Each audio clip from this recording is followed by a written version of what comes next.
Welcome back, everyone. For the most part, the religion of Islam does not guarantee any sort of certainty with respect to one's eternal destiny. This is developed well in the Hadith, where it said that some may do the deeds of a believer all their lives and nearly enter paradise, only to be blocked by Allah's decree. Muhammad also countered a person who asserted Allah's favor on someone who was recently deceased, saying, "Even though I am an apostle of Allah, I do not know what Allah will do with me." On the more popular level, I've never known a Muslim man to claim certainty of paradise, and Muslim women have even less of a chance. So just do your best and hope for the best.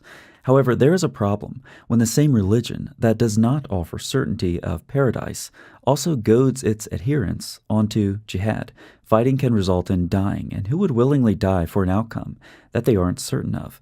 There's an uncertainty of one's eternal destiny, and it seems to undermine the ideology of jihad. Fortunately, the authors of the Quran had this one figured out, with just the type of verse that has inspired countless Islamic terrorists over the years, including the recent New Orleans attack. Surah 9:111 reads, "Truly God has purchased from the believers their souls and their wealth in exchange for the garden being theirs.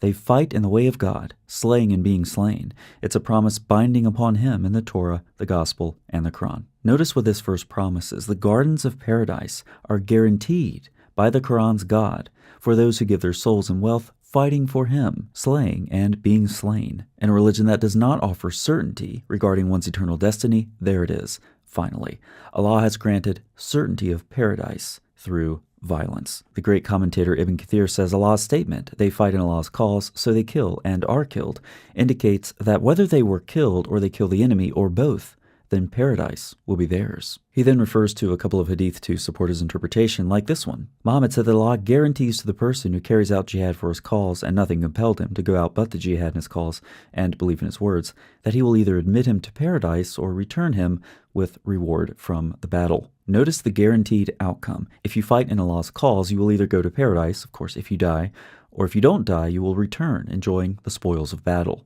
And yeah, both of these rewards involve women. The Quran and Hadith repeatedly affirm that Muslim men can have intercourse with female captives of war.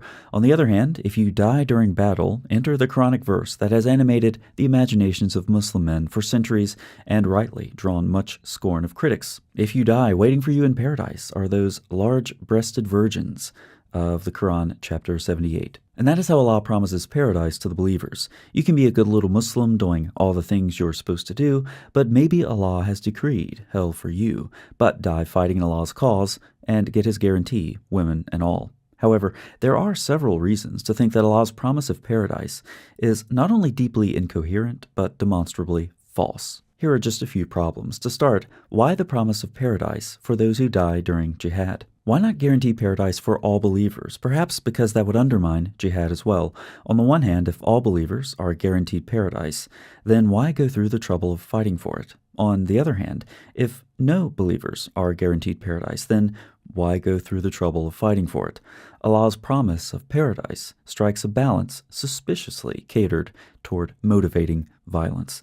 It's difficult to determine if Allah's ultimate goal for his followers is paradise in the afterlife or violence here on earth. Also, Allah's promise is deeply theologically incoherent. If any Muslim can enlighten me in the comments section, I would love to hear a coherent explanation of how, among so many virtuous actions a Muslim can do, it's spilling your blood on the battlefield that guarantees paradise. What exactly is the connection between violence and your soul? Next, in an already deeply misogynistic religion, Islam's God shows himself to be misogynistic again. The rewards of fighting are flanked again with promises of women, whether captives of war on earth or Allah's specially prepared virgins of paradise. Allah's promises are again made to entice men.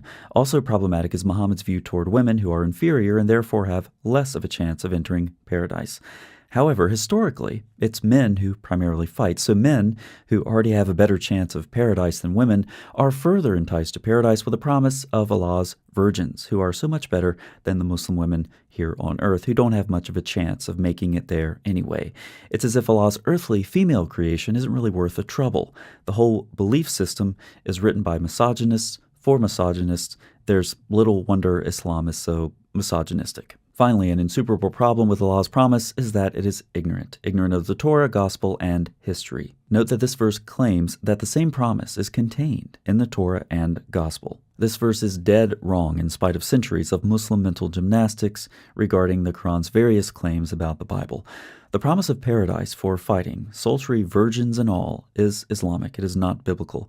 The Quran attempts to recreate the Bible in its own image and fails spectacularly. Such ignorance is also on display in Surah 61, where, again, in the context of struggling for Allah with one's life and being guaranteed paradise, the Quranic Jesus is given as an example. Apparently, the Quran wants us to think that Jesus and his disciples waged jihad as well. In these verses, the Quran ignorantly attempts to link its encouragement toward violence to prior biblical precedent.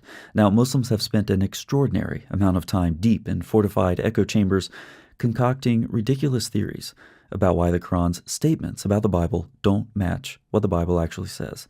But no amount of irresponsible nonsense emanating from the Muslim world on this issue does anything to vindicate their scriptures. This is another striking example of how the Quran's author did not know the books he claimed to know. Allah's promise of paradise is both incoherent and ignorant, yet it's been the motivation for violence for centuries, and this seems unlikely to change. Thanks so much for watching. I'll see you next time.